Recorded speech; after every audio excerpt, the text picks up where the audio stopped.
Welcome to the Vergecast Special Edition, Apple versus Samsung. Right at the top of this, I would like to apologize for having dad hair. I think I have terrible hair. But that's not a problem. You know why? Because we're talking about lawyer stuff, and I should look responsible. So this is the Vergecast Special Edition. We're here to talk about Apple versus Samsung, the ongoing trial that is now actually wrapped up. The jury is deliberating. We don't know what's going to happen. And I'm joined by two people from our team who are experts in everything Apple versus Samsung. Matt McCary, and on the phone, still at the court, has not gone home, Brian Bishop. Oh. Hey guys, what's going on? Hey, Matt. How's it going, man? That's good. So it's just like Brian, Judge Co, and one other reporter? Yeah. Basically it? Have you been hanging out? I like to call her Lucy. Is that allowed? Lucy, yeah. Has anybody called her Lucy? I feel like McElhenney would have called her Lucy. Lucky. I've heard Lucky. Ooh, Lucky's good. So it's been I would characterize this as a monumental week in this case, and in its way for the entire tech industry. On a Monday we had jury instructions, right? Is that what happened on Monday? No, Monday they argued about the jury instructions. Yeah, exactly. On Monday they argued about what jury instructions they would give to the jury. Then what happened? What happened on Tuesday? Something happened on Tuesday, right? Tuesday basically read the jury instructions. Read the jury instructions of them, which took around 3 hours or so, which was... it's Wednesday. That's what's wrong with me. I thought it was Thursday because I'm usually in this room on Thursdays. I'm sorry, Brian. Look, continue. Yeah, well, basically, yesterday was kind of nuts because everybody showed up super early. On the very first day of the trial, there was this huge line, snaking outside.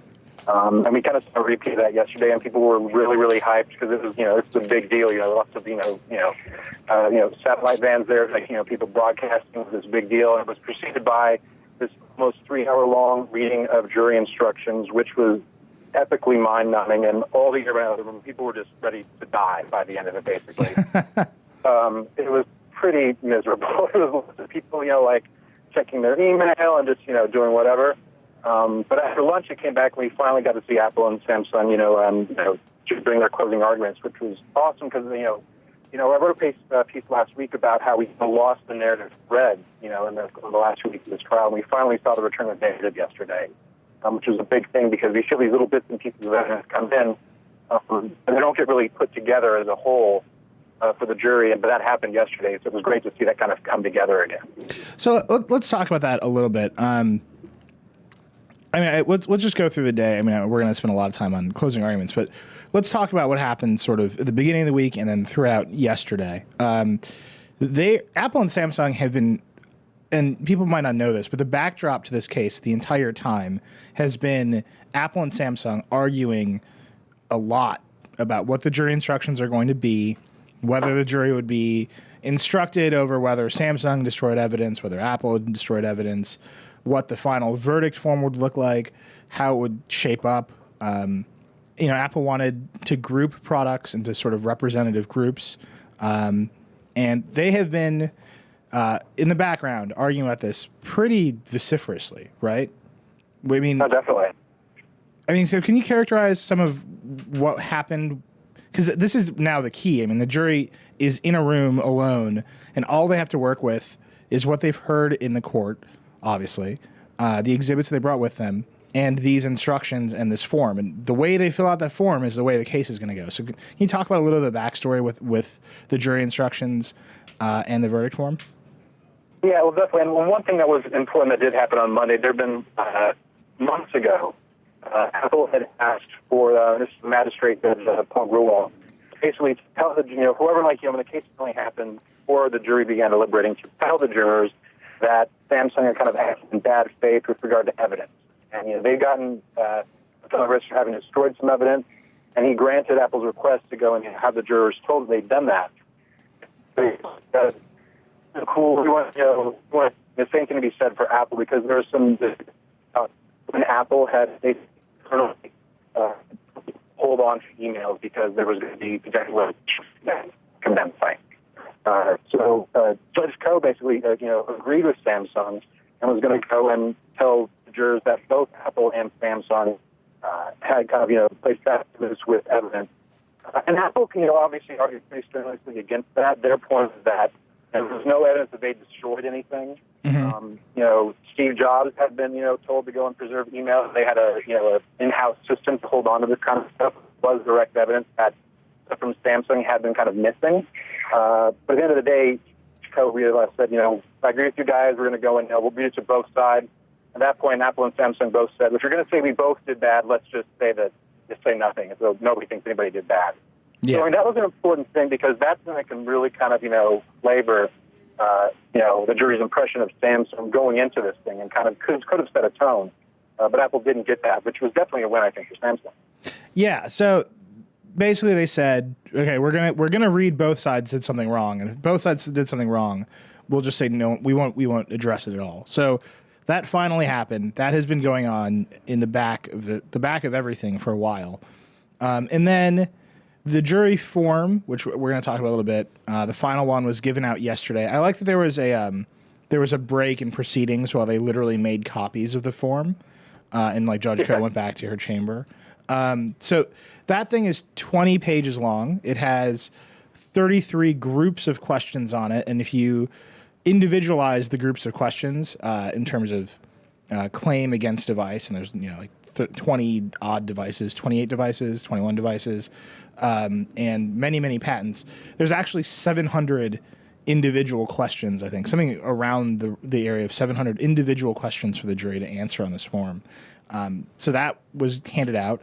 And then Judge Co read was a 109-page, 84-item jury instruction. She just read it, right, Brian? So your live log of that was she's just hammering through it. Can you tell her what was that like?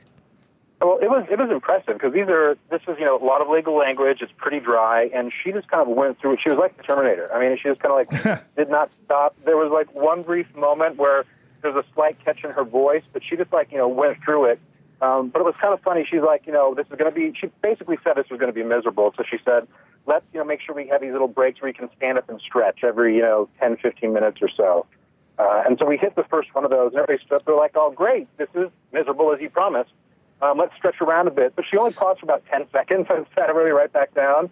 And it's like, well, can we take another little longer break, please? And some people got stuck outside. But she just jammed through it, which it's hard to read this kind of stuff and keep people interested. And by the end, the jury was kind of tuning out. I mean, to be honest, it was hard not to be. They have copies of this stuff, so it's not like they had to remember everything she said. It would be impossible for them to remember it all. Yeah. But just in terms of powering through it, it was a impressive feat of stamina. Right. Yeah, she just cranked through it. Well, let's talk about the end of it a little bit because the top of the jury instructions to me are kind of interesting, right? There's we're going to give you a bunch of devices, don't update them. That's to me, that's like the geeky stuff, right? That's interesting. It's like you're going to go in this room, we're going to pull the SIM cards out of the phone so they don't get software updates. You're going to experience what they're like. You get to compare them, blah blah blah. And at the end, it's like the doctrine of patent exhaustion is a doctrine, and it's like. Were they even paying attention at all during that stuff? Because that's the stuff that they need to know the most about. I feel like the design patent question, the trade dress question, it's like pick up the phones and look at them. If you think people are confused, mark an X somewhere. And then the way wonky legal questions are, how much should Apple pay for Samsung's 3G patents? And it's like, were they paying attention when they were being informed how to make those decisions? I mean, everybody was paying attention. Body language. Weren't necessarily that super into it at a certain point. But also, I think some of these questions are so nuanced. And like you said, they're talking about legal concepts in specific detail. It seems like at a certain point, they're just going to sit there with with the mesmerized and kind of go down the checklist and say, do I think it does this and do this and just do that for, every single device? I think there's somewhere around 28 devices that Apple is accusing of infringement in one form or another. And it seems like they're just going to have to, have it and, have the instructions in one hand and have the devices together and just kind of go through it one by one, which is why this is going to be such a long wait, I think, to hear back from you. Yeah. So, hey, Matt, let's ask, you've done a few of these, right? I mean, what do you think the jury is taking away from this part where they're being instructed how to interpret the patents, look at the patents in terms of the devices, understand what they're supposed to do and make decisions? On the jury instruction side, it's just incredibly antiquated exercise. It's ridiculous. I mean, they're not absorbing anything. I mean, they have the sheet there if they need it. Right. The problem is you have to kind of make sure they've heard it at least once, or else Yeah. or else they may never look at that particular instruction. But still, I mean, they're not paying attention, so it's just a waste of time. But it has to be done. So, but I think for the most part, like especially with the infringement issues, I mean, they kind of get it. I mean, without going through all the elements of anticipation and obviousness and whatever else instruction they got, whatever other instruction they got, they're going to kind of get it. I mean, it's one thing about this case that, for the jury at least, is that no matter how many devices you look at least on Apple's side, no matter how many Samsung devices you look at, it's not that tough. I mean, it's infringement and the look of it, and you can kill off some patents, you can find non-infringement, whatever, but it's not that much work. Though, the real work is just trying to figure out how to kind of memorialize that as you're walking through the procedure on that jury instruction or on the verdict form. Right. So I mean, which normally is like 2 or 3 pages long in a regular case, by the way. Right. So just to compare to the last trial we covered, which is Google and Oracle, that verdict form was like really straightforward, right? It was this patent valid? Was it infringed? And you just went down the line. This verdict form, Brian, I mean, I would say it's like 10 times more complicated than the other one. Oh, absolutely. I mean, it all comes down to all these specific devices, too. It's like, they have to answer, each question for each patent on each device. And it's, Well, wait, times 3, right? And this is, I think, times 3. So this, I think, is the layer of complexity that we've never talked about. And if you're wondering why we're spending a lot of time talking about jury instructions and this stuff, it's because closing arguments are great, but the question that they're answering in that room is not, did Samsung copy Apple? It's 700 individual questions that add up to, did Samsung copy Apple? Did Apple copy Samsung? And that's crazy. So without knowing what they have been, without basically setting the stage for them, they won't be able to do it. I mean, they literally won't have the tools to answer these questions. I was, just before we were starting, we were saying like, you look at the form, right? John, our producer, is sitting here staring at me. I mean, you look at the form, you're like, I read tech news all day long, and it's like, how do you answer the question, was this trade dress diluted in the marketplace? Like, I don't know. And the jury only has what they're given to understand that. So that's why, I think it's really important that we kind of understand what they're trying to do before we go into what the emotional, the emotional content of the closing arguments was. And to me, what I think is really crazy is there's like huge charts, and the charts say things like, did Samsung Electronics in Korea infringe this patent? Did Samsung Telecommunications America infringe this patent? Or did Samsung Electronics America infringe this patent? And it's like, who knows the difference between those 3 companies? And I'd like to know if Brian, since he was there every day, I mean, how much did they really even explain the distinctions between those companies to the jurors? The most of it came from Justin Dennison, who testified pretty early on. I believe Apple called him, actually, but he's a Samsung executive. And it's something that came up right in the beginning, but it was one of those things where there wasn't necessarily a lot of context and groundwork laid for it when he testified about it. It was kind of like, details that were being thrown at the jury. And it was one of those things where you're like, okay, how is this going to, come into play later? And then you kind of see, okay, here's why it's important later. They touched on the closing arguments a bit. But it's, that was a long time ago. There's been a lot of information thrown at them since then. And it is one of those things where you kind of do have to look, that's where the jury instructions can come into play. And the verdict forms, it can specify, why those things are different, how you figure out which one is countered by what. Did the Korean company basically, compel, the other companies, so therefore they're responsible as well? And all those, those minor issues that weren't really handled specifically in the testimony, actually kind of like get laid out for the jury. Yeah, but for me, I mean, that's so dumb. I mean, it's just a trick. No, I mean, it is. It's a trick. It's Apple's getting away with it because Samsung isn't one company, right? So Samsung has all these subsidiaries in the United States. I know the difference. I'm just saying, I think we think of Samsung as one company, but it's not, right? There's Samsung in Korea. There's Samsung Telecommunications America, which sells everything basically with a cell radio in it. And there's Samsung Electronics, which sells the other things, which is crazy. I mean, that is like classic insane Samsung, right? I mean, that's like the Galaxy Tab with Wi-Fi gets sold by Samsung Electronics. The Galaxy Tab 4G LTE gets sold by Samsung Telecommunications. That's bonkers, but like whatever. But Apple gets another crack at it because they get to accuse Samsung Korea of inducing its American subsidiaries to infringe patents. That's crazy. I mean, that to me, that's like I don't even know what that could possibly be like. That's like Matt, give me an example. Why I can't. But you understand why I think this is so dumb? Yeah, well, inducement. Matter of fact, when we were talking about this on something we're working on, the first time I saw inducement, I mean, when you see inducement in a patent case, it's normally dealing with basically you're trying to get a company, put them on the hook for something they sold to an end user, and the end user is infringing. But you're never going to sue the end user. You're going to sue the company that actually, whatever, puts the method out there or whatever it is that's infringed. It's weird to kind of see it in this regard where you're using it to capture a party in the suit. That is one party. I don't even know. Instead of just going after direct infringement. I don't even know. I don't know. It's just dumb. It's like one gotcha. company.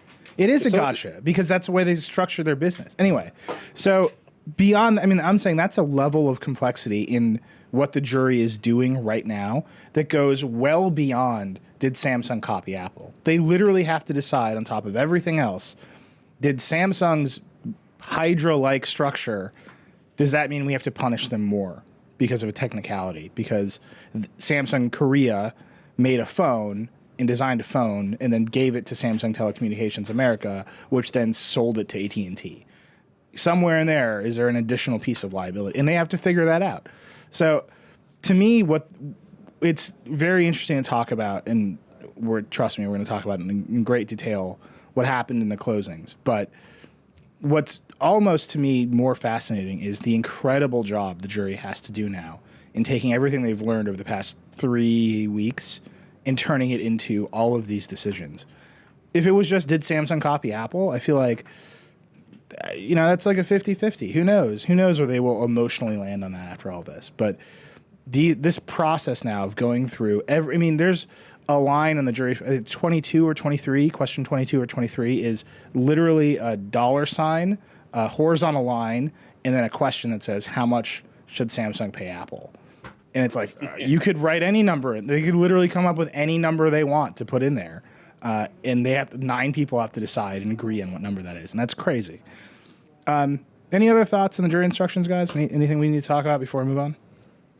No, I just think, go ahead, Brian. Disagreement on the Vergecast.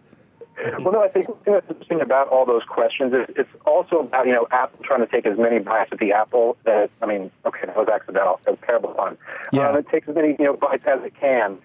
Because in terms of the court of public opinion, Apple just needs one count of infringement to kind of justify everything it's doing, right? Right. Like, it doesn't matter who it's from, because everything will be like, oh, Samsung did copy Apple. So by having all those different options in there, it's definitely something that they want that's going to go and play to their advantage. And I feel like as confusing as it is, it does increase the likelihood that the jury will, come back with at least something in their favor.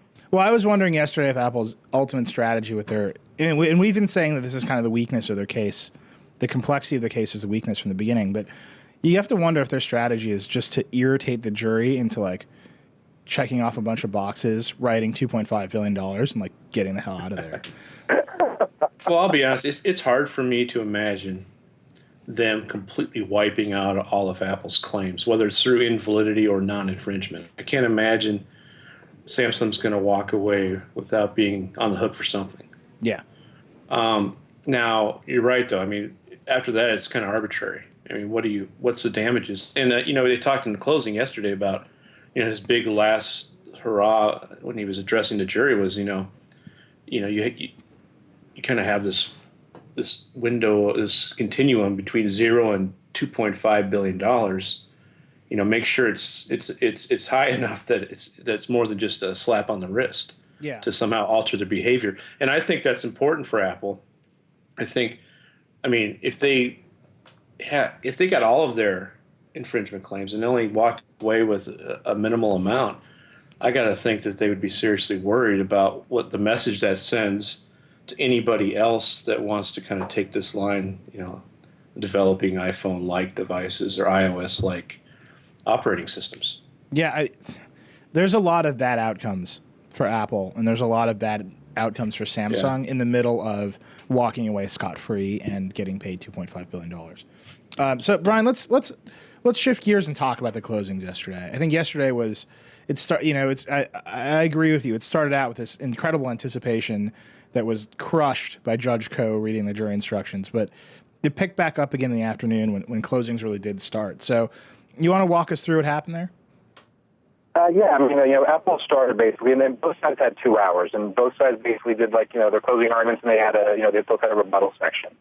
And so, Apple was, really, really smart, and they were almost dispassionate about it. Their whole, thematic push was, let's look at the evidence of the story. We think you'll figure it out. So just, look at the document. The big push was, if you want to find the truth, look at the historical document, because they have all of those, comparison sheets, Samsung reports that look so bad. They kind of basically lay stuff out, basically boom, boom, boom. Here's the evidence. We don't see how you could think any other way. And it was, frankly, it was really effective just because it was coming off of so much random detail. To have them, bring everything together was really, really satisfying. It seemed like the jury was really engaged. Yeah. And it was just a return back to, everybody, both sides opened really strong, and you kind of saw that return to that. You kind of, when they ended, it was okay, they made some good points. They definitely scored there. But Samsung, their strategy along the way has, largely been to go and discredit, Apple experts, Apple witnesses, belittle, what changes, the iPhone had spurred into the industry, that kind of thing. And they were really, really effective at kind of bringing that strategy from the get-go. Charles Vergecast was just, there was a sense of outrage about him. He delivered really well. It cheated a little bit too aggressive at times, I thought, but for the most part, it was basically, we're a company that just works really, really hard, and they framed it as a matter, a competition in America. Basically, Apple's against America was kind of like the underlying, subtext through there. So I thought this was really, this country. This stuff was really fascinating. Samsung came out angry, and I agree with you. I think they did a really good job. They were on fire. They were saying there's nothing here. They're telling you to look at all this stuff, but none of it means anything. This is all stuff every company does. There's nothing wrong with what we're doing. We're just looking at the market and trying to understand what's going on. Their witnesses don't know anything. I thought he was particularly brutal with Susan Kerr, who was Apple's expert on whether icons can be designed one way or another. And he was saying that's their expert and she doesn't know anything, which is mean. Flat out mean. I'm sure she was very happy. It was also a bit irrelevant, actually. I'm surprised that Apple didn't kind of go back out over that when they rebutted in closing. Well, so what Matt's getting at is, and Brian, you were there, so maybe this focus came through a little bit differently, but Samsung kept on saying there's no actual confusion here. No one's really confused, right?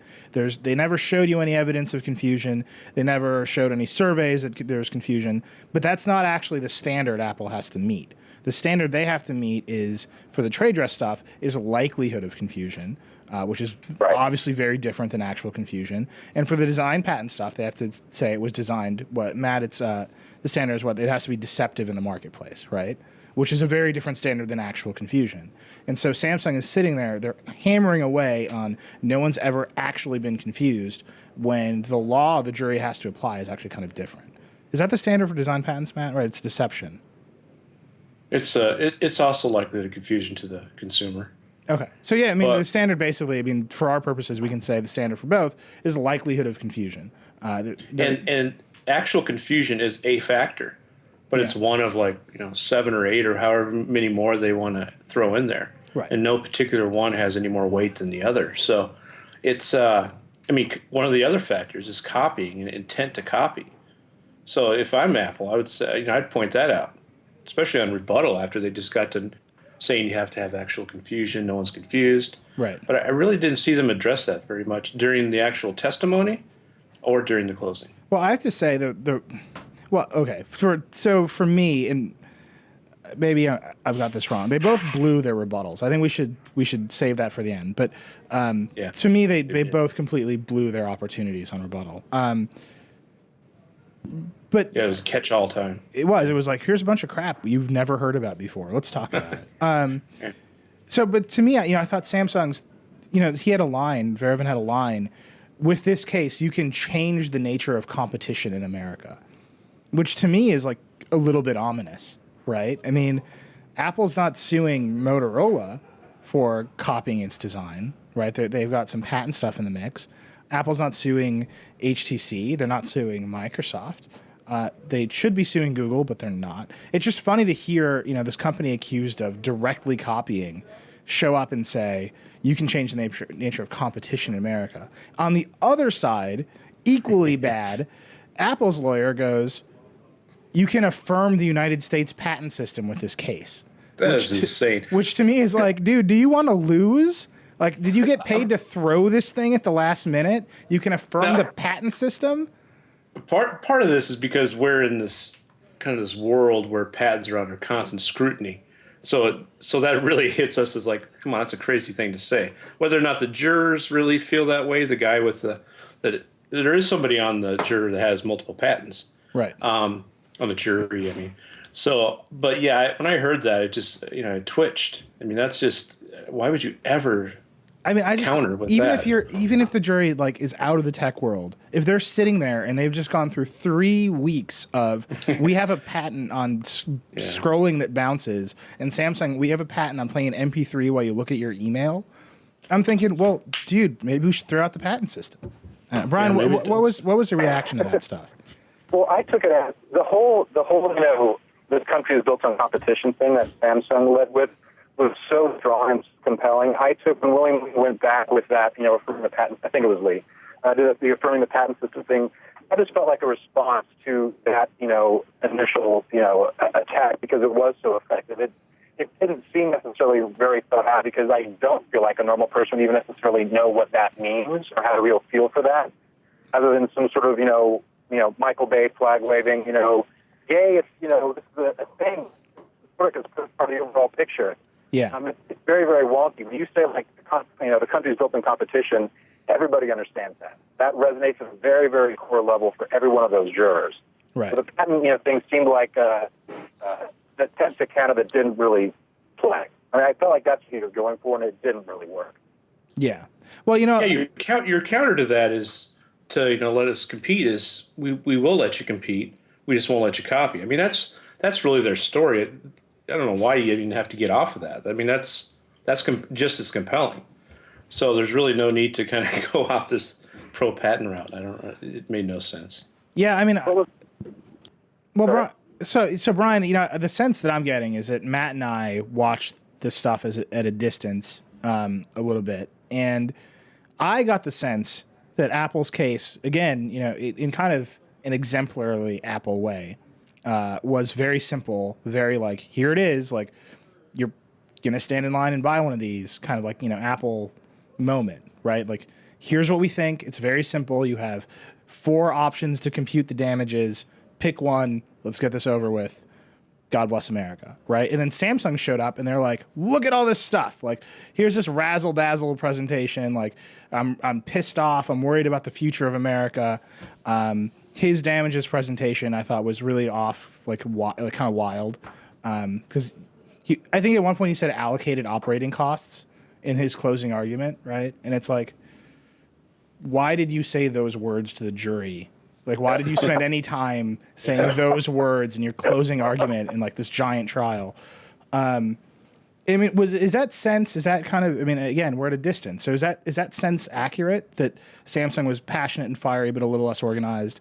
Apple was a little down, but, very like succinct? You're definitely correct on Apple. I think Samsung, they were aggressive. They were very snarky. And actually, to me, it played best is if you think about, Apple ads and Samsung's ads recently, it actually played as a perfect, analogy to them. There was a moment where Verhoeven was talking about the Susan Kerr testimony, and he was kind of reading her testimony back in this weird, like, he took on a voice, just kind of like his, I'm, using my lady voice now kind of thing. Wow. And it was really I didn't see the jury respond negatively to it, but it felt really condescending. And his whole take on Apple was this very, smirky and snarky. Who buys an Apple? It wasn't about the product. It felt like, an iPad ad and watching that rock and roll ad that Samsung put out, or those ads those Samsung people go up to the people in the Apple Store line and they're like, "Oh, hey, here's my note. It's awesome." It felt a lot like that. I do that all the time, by the way. Here's my note. But, what now? It's awesome. Yeah. But he was engaging, and I think there was definitely a thing to that.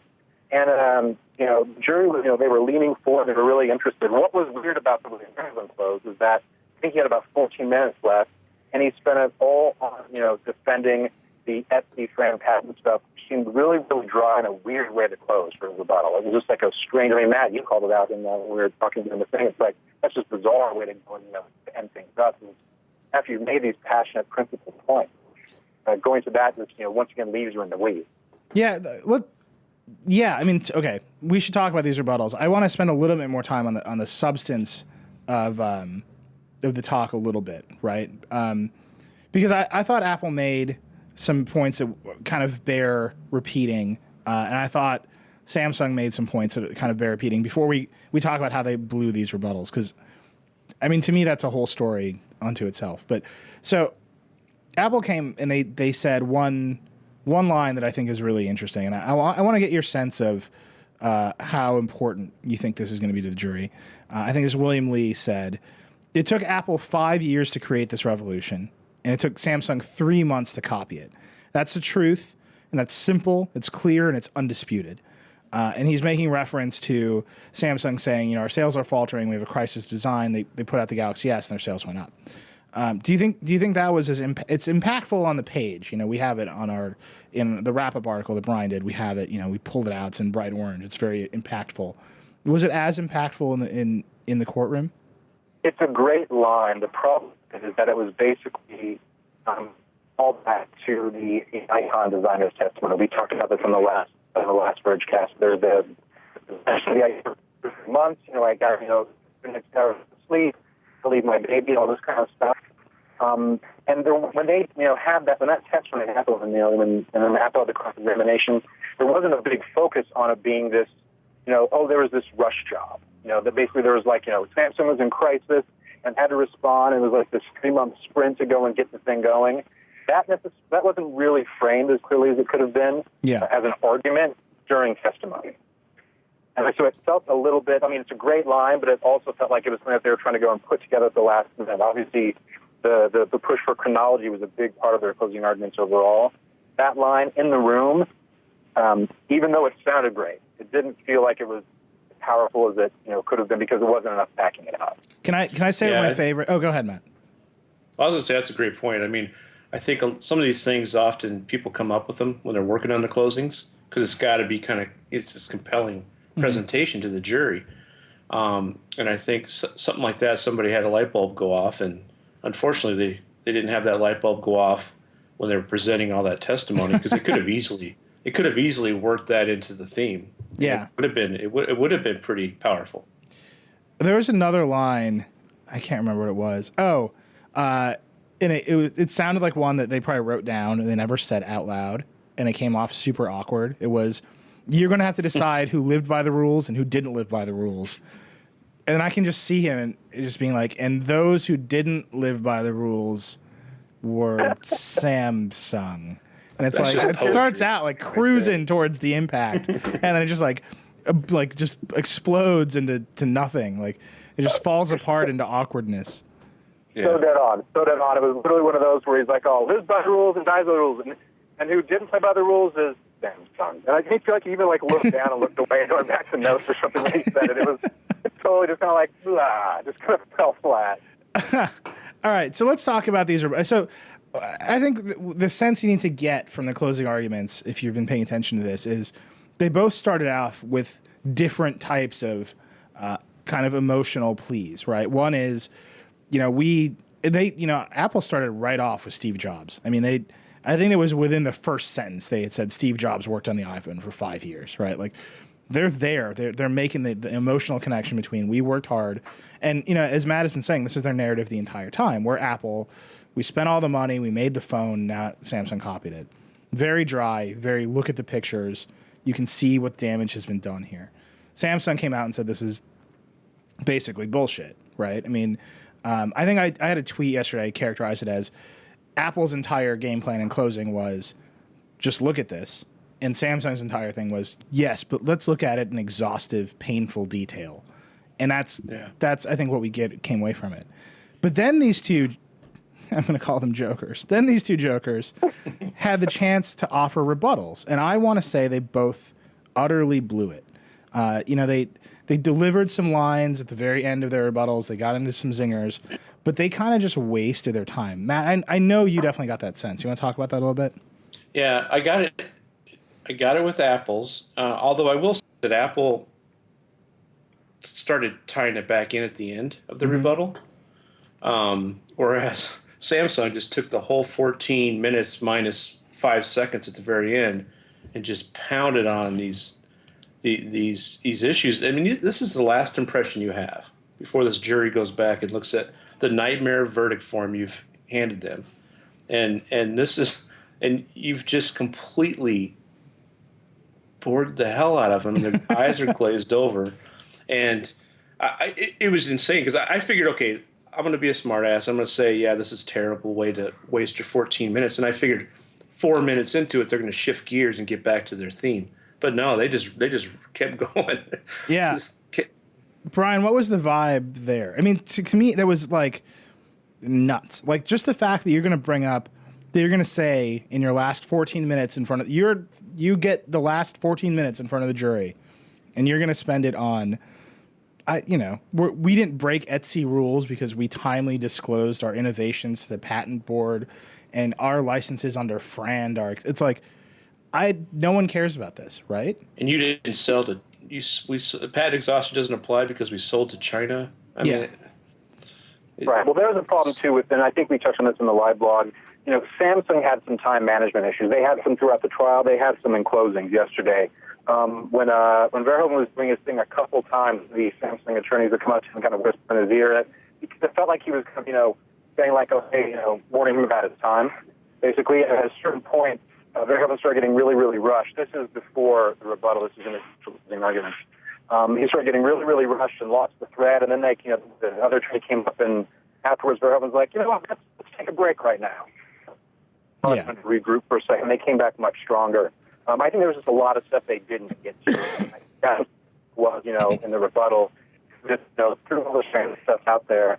And it's weird because that had been not been a focus in the trial, really. I mean, it hadn't been an issue that anybody hammered home. It wasn't a big thematic point for anyone.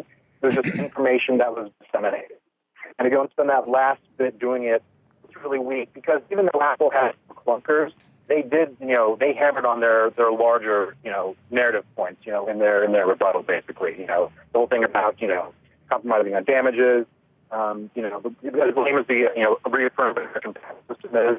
They talked about overall impression being important, not individual icons, which is in a way that Samsung has tried to go and tear down the comparison between the products.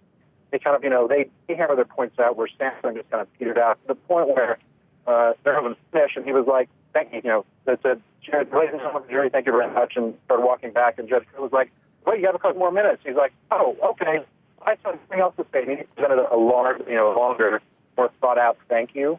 And finished again, and he still had more time, and he's like, okay, I'll sit down, I'm fine. It was very, very weird. I don't know if that was an attempt to go and make him seem more gracious. Getting to think and having to long the after this very disorganized at the end. And, it wasn't very satisfying. I mean, you got to think about this in terms of how things are normally done.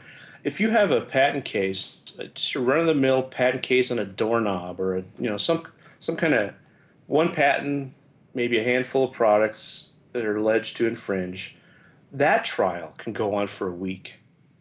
That a full week of testimony and you'll come out with a much simpler jury instruction and much simpler verdict form. But if that kind of trial goes for a week, it's insane to think about how much was compressed into this case over, was it 3.5 weeks? Yeah. Or, I I mean, mean, it's. I'm not sure that they went into it. I mean, they knew. I mean, they knew 24 hours was nothing really in the whole scheme of things, considering the complexity of the case. But it just there's so much, you know, so many odd things that happen when this during this time crunch is when you have witnesses jumping up saying, talking for 5 minutes and getting off the stand. I mean, that never happens. I mean, it just never happens in a regular case because, I mean, my guess is you're really trying to actually get the information embedded in the juror's brain, and I don't know when that happens with this juror, unless they get it out of that jury instruction sheet, which I doubt it. I mean, they're just going to they have to do a lot of work on their own when they get back to that jury room. so let's talk about what is happening in that jury room right now. So, Brian, did you see them when they came in this morning? Drugs. They're just... I didn't see them, unfortunately. Although I would love to see them when they left today, because I don't think they saw the verdict form until after they left the courtroom yesterday, and they just had to be miserable, unhappy people when they saw that thing. Oh, okay. Yeah. I mean, it's an insane document. So they go in. Well, actually, real quick, Brian, Matt, let me ask you this: who had the better closing yesterday? Neither one of you is willing to go out there. I'm gonna say Apple, just because I felt like they did pull it back around at the very end. Yeah, Brian.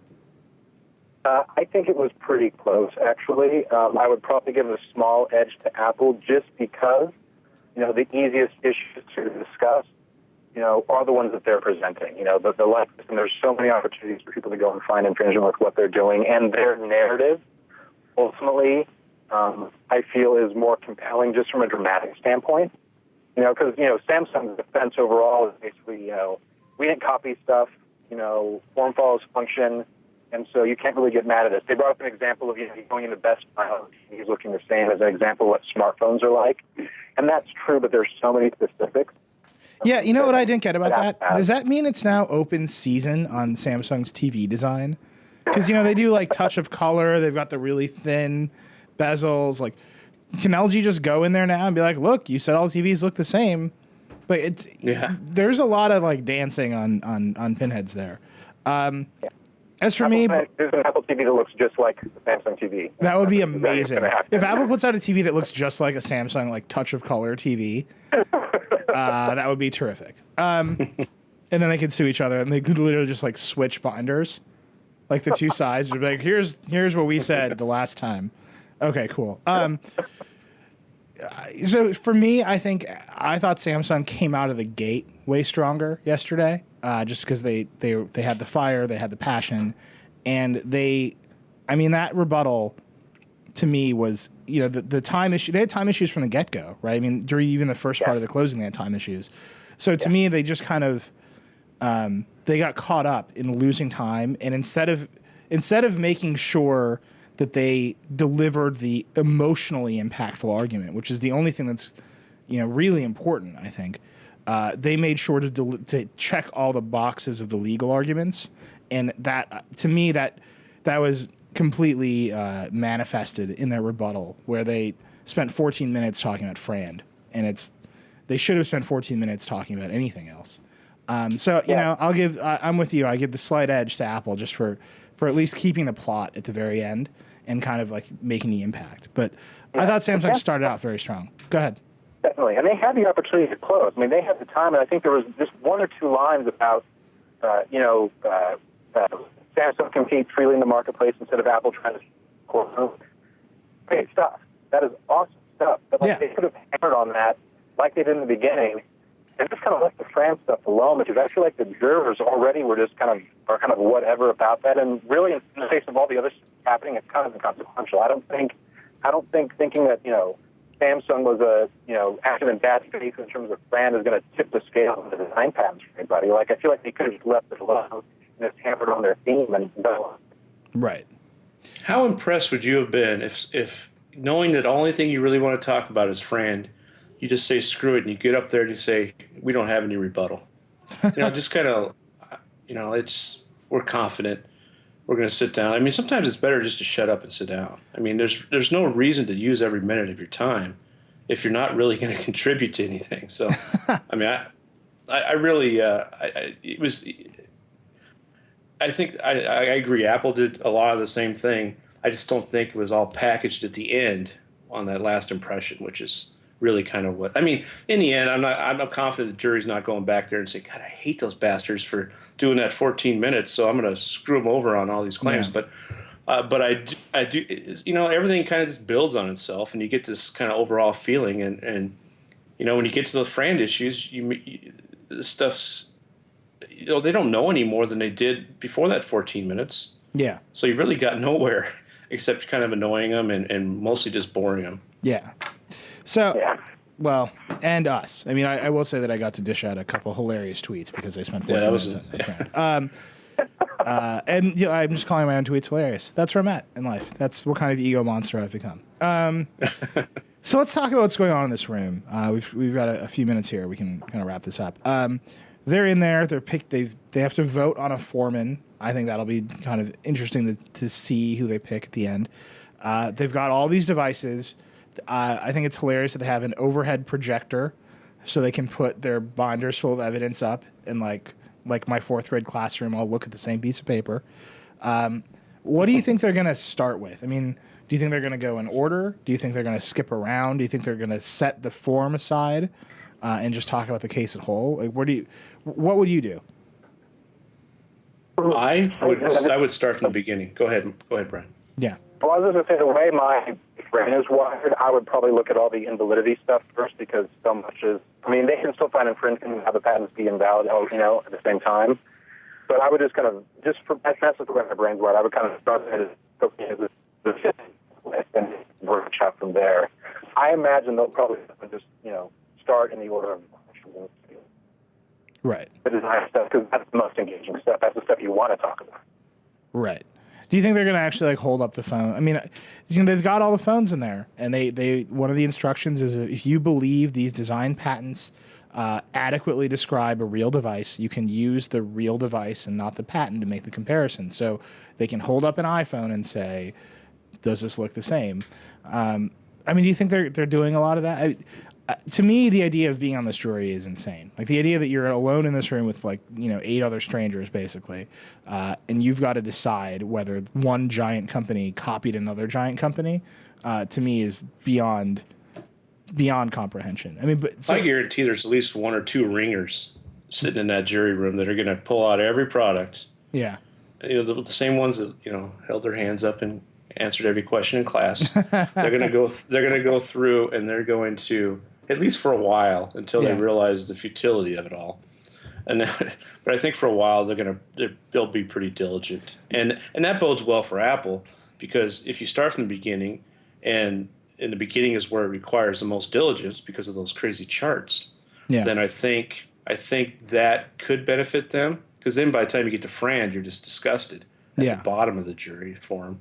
So I mean it's all kind of, it's hugely speculative, but I think most of these people are going to kind of just start from the beginning, because what else? They don't really know where else to go, so they're going to kind of just start driving through all these questions. I was showing some of the charts to Chris Ziegler today, and he was like, "This is my dream. I need to be able to get on this jury." The idea that somewhere in the world right now there are 9 people in a room sitting around a table, like discussing the Samsung Gem in extreme detail, is literally my dream. And he was very unhappy that he's not on the jury. I saw that. Yeah, he meant it too, I'm sure. Oh, he did mean it. No, without question, he meant it. So let's the one last thing that I think we need to really address with the jury in the process now is, how long do you think this is going to take? And I mean, pretty much with every day that goes by, do you think the lawyers begin to freak out more and move towards settlement? Dead silence. Yeah. I didn't want to cut off. I keep cutting off Brian, so I was trying not to. I'm letting you go first. Go for it. Well, it's going to last a long, long time. It's just impossible to come out of that jury room if you've done. You can't get 9 people to do that bad of a job. Yeah. That they would come out of that jury room in a day. Yeah. But a week or 2, easily. And as far as whether or not Apple and Samsung are kind of seeing this is getting scary now. We're starting to realize what we've just done, and who these 9 people are going to decide our fate, or at least a big chunk of our bank account. Mm-hmm. I have hope. I mean, just like you, Neil, I think that they're gonna, somebody's got to start thinking about that if they haven't already. I just don't see it happening. Really? I think they're rolling the dice. I mean, I just do. It's such an irresponsible, crazy dice roll. I mean, I have to say, if you are Apple and you're Samsung and you're saying we're going to let these 9 people who have barely any understanding of this law, we tried to teach them about FRAND in literally the last 14 minutes. We're going to let them go in there with a sheet of paper that says, did Samsung violate Section 2 of the Sherman Antitrust Act?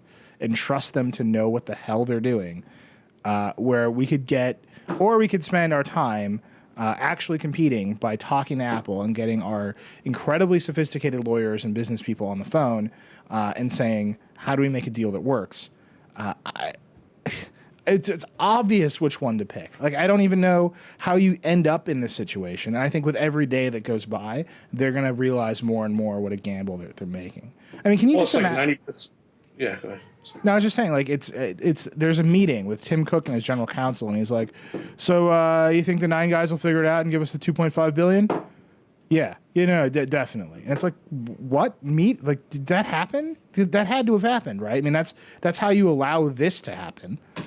Oh, exactly. I mean, I've been in cases where, I'm positive that the other side's attorney is just feeding a line of bullshit to the other the opposing party, and it's like nothing you can do about it. Right. But this is a huge corporate entity with shareholders to answer to, and presumably a lot of smart people involved in the decision making, even the ones that are talking to the litigation counsel. So to me, it's bizarre. It's the reason 90-some% of the cases, patent cases, settle. Right. Before ever getting to the jury. I mean, it's a crazy gamble, and in this case, it's one of the biggest ever. Really. So Brian, you're the one, you've been seeing the lawyers. I mean, have they been showing up in new cars every day? I mean, do they have like giant BMW brochures like at the desk with them? Like, what's the vibe? Like zombies, everybody was super fried yesterday. Yeah. Like, everybody, like, clearly nobody slept like the last 3 or 4 days, it seemed like. After the end of things yesterday, Team Apple seemed to be in a very, very good mood. Team Samsung seemed to be in they didn't seem excited. They weren't laughing. They were just there and ready to get out. Yeah, because somebody probably walked up to Verov and was like, dude, you just spent 14 minutes talking about FRAND and now the case is over. Yeah. Fixate on the end for so like in terms of that, it seemed good. But at the same time, after, Oracle Google, Michael Jacobs seemed to be in a great mood after then as well, and that obviously did not go their way either. Right. So, I mean, for me, in terms of the jury, like, I have August 31st in the back of my head as the day, because this jury has been through so much information, so many long hours. That's the day before a holiday weekend. They do not want to come back on Tuesday and resume this thing. So if we hear anything back from them, I'm guessing I'm not putting it, I'm saying the 31st. As my only likely prediction, but nothing this week at all. But I think every day that goes along further and strings it out, I think is bad for Apple. Because I think the downsides for Apple here are far worse than what Samsung's facing. I mean, Samsung can be. Well, I think that's true to a certain extent. Yeah. So like whatever, they're such a huge company. Who cares? Apple getting a bunch of its patents invalidated. That's a much bigger problem for them. Right. Well, yeah. I mean, I'm saying, in between 0 and $2.5 billion are a lot. I mean, let's say the jury says you infringed all of Apple's patents. How much is that worth? $10. Like that. Can you imagine? That'd be crazy. But that's in there. That's in the range of possible outcomes, and it could happen. Yeah.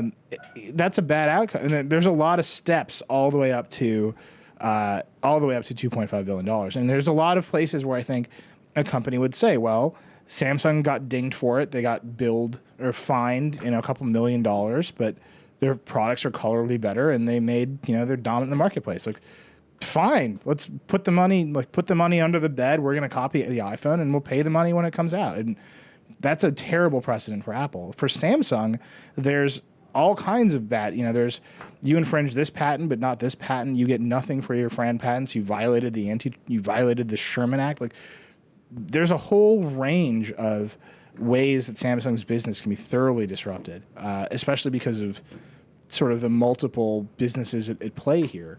And again, there's a lot of like ego at play here. I understand there's a lot of history about both these companies wanting to prove, particularly I think Samsung wants to prove that it's as innovative as Apple, which is great. But at some point, Apple and Microsoft, they signed the deal. They settled the litigation in the 90s, and they moved on, and they're both doing well. And I think that's really key here. We'll see.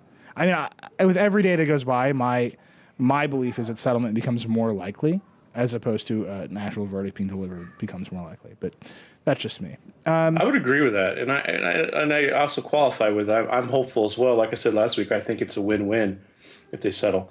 But I just don't know. I mean, it's just been so. I could just picture how it's going with these guys when they meet. Yeah. You give me money, no, you give me money, screw you, and they walk away. I mean, it seems like it's probably a pretty childish conversation, but we'll see. So Brian, you're gonna do the court every day until they come back? That's your... Yeah, I'm going to be here every day. There's a court filing system, so we get basically email alerts if there's a note from the jury or a verdict, and there's about a 15-minute notice. So, just going to be, here in San Jose with phone and computer nearby, and the minute we hear anything, we run to the courtroom and see what the latest is. So Brian's going to be in San Jose just hammered at like 3 p.m. Dude, there's a verdict. I've been doing nothing for 3 weeks. He's a huge beard. Okay, amazing. I mean, you are going home every night. You're not sleeping at the court, are you? Well, only a couple times, but those are dire circumstances. All right, only the times. When I bought a sleeping bag, it was cool. Nice. Yeah, there's a broom closet. All right. Anything else we need? We've been at this for an hour. Anything else we need to touch on? There's a mosquito in here as well, so I'm eager to. No, I'm kidding. There is a mosquito, but I don't want to end because of the mosquito because I'm not a coward. Also, I'm from Wisconsin. I've been bitten by a mosquito. Anything else we need to touch on? Anything major before we jump off the phone here? No, I think that's. I mean, it's going to be interesting. One thing I'd like to say on the Goracle case. Well, it was annoying. At least there was a lot of times during that deliberation where a little bit of excitement would pop up with the jury notes. They would ask a question. At first, it was kind of cool. Then you realize most of the questions were the same question over, just reworded. But I'm hoping for some of that. Again, the issues are different. I mean, those pads were terribly wonky, and I mean the copyright claims. Everything was more technical and more complicated, even though it was smaller. Yeah. I don't know how much we're going to get. Maybe because of that jury form, we might get more questions than we think. But yeah, they're literally going to be like, "What is trademark dilution? Nobody ever or trade dress dilution. Nobody ever explained this. What are these big black boxes in this chart for? I don't understand these. What is Samsung Telecommunications America? That's a fine question to ask. Yeah. Who are these people? Pretty much. Crazy. Well, look, I think we've got another week or so of this to go. We'll probably do another show next week. Hopefully we'll have something to talk about in terms of settlement or news of settlement or maybe even a verdict. But as always, gentlemen, it's a delight to have you on the Vergecast Special Edition. Brian, anything you want to? What's the weather like at court today? I feel like we've got to extract all the information about the ambiance of the court from you. Right now, we're not in court. Judge Coe's she's working on some other cases now, criminal cases, I believe. No, I just meant around the court, not in the courtroom. San Jose, it's a nice 70 degrees. There's a movie theater down the street. Maybe things get really slow. I'll hit that up. But no, it's generally chill. Yesterday was awesome though because you had a bunch of journalists that had been basically living together, day in and day out for about 3 weeks. At the end of things yesterday, it was like summer vacation. Everybody was like really, really happy, like getting phone numbers, like BFF, sending their books was fantastic. But it was just emotionally, it was actually really, really interesting. And the same thing happened with Oracle too. It's like you spend so much time following something this closely, you do kind of develop this extended family. I mean, we three are talking about it, every week, every day we're talking about it. It's the same kind of vibe. There was a tinge of sadness actually that this phase of the case was over. Yeah. And today there's there's only like 4 or 5 journalists around here today. Gotcha. It's a much different thing, but we'll probably see a bunch of people when we hear more stuff. The one thing I'm hoping for is that we saw with a couple of those questions in Voracle, we saw things start to fall apart. We saw the signs that the jury was not going to come to a unanimous decision. And I'm hoping we see some tells in that regard, because that can go and set the stage and also drive settlement talk really, really rapidly, depending on what we hear back from them. It's very true. So yeah, we'll see. I mean, notes from the jury. I haven't even thought about that. Notes from the jury. That should be is that a book? That's a book, right? That's definitely got to be like a ladies' romance book. Notes from the jury. It's like somebody get Nicholas Sparks on the phone right now. There you go. Do it. Brendan's pretending to dial for my benefit. Notes. Wait, you have Nicholas Sparks? All right, we got to wrap this up. Gentlemen, always a pleasure. We'll talk next week. That is the Vergecast Special Edition, Apple versus Samsung. Rock and roll. Something. Take care, guys.